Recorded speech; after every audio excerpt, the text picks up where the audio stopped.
Arĩ tarĩki 2 mweri wa 11 muthi wa gũkũmithia ngero na ciĩko cia kwagagia andĩki a mohoro, Minista wa mohoro no kinyanĩria Eric Owalo nĩ akinyĩrĩirie atĩ thirikari njerũ ndĩgũkorwo ĩkĩhĩnga mĩhang'o ya nyũmba cia mohoro na njĩra o yothe ona kana gũthoga wĩyathi wao. We do not believe in media censorship or gagging of the media.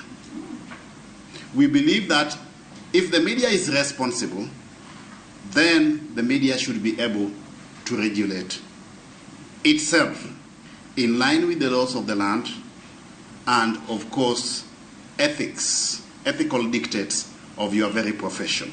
Andĩki a mohoro nĩ makaĩte igũrũ rĩa kuongerereka gwa ciĩko cia kũrutĩrwo mĩkana nĩ ũndũ wa wĩra wao, gũkũ aingĩ makĩgerwo ngero ica ikuhĩ arĩ kũragwo kwa mwandĩki wa mohoro kuma bũrũri wa Pakistan. It's very sad that we have such an example here in Kenya, so close to the celebration of this day, but I think we all know there are many cases. Just coming out of the election period,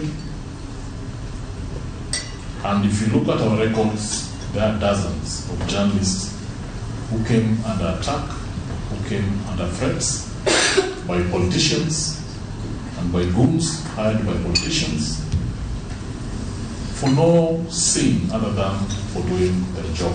Ofisi ya thitango cia mũingĩ ĩranĩire gũtigĩrĩra ihoto cia andĩki a mohoro nĩ ciathingatwo na yugĩte nĩ gũtindĩka macira marĩa makonainie na ihoto cia andĩki a mohoro.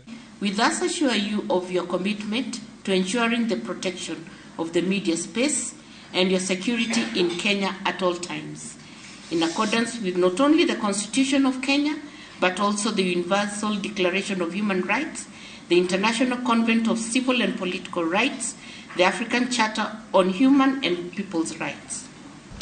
We hold dear the safety and life of every journalist, as we do for each and every Kenyan.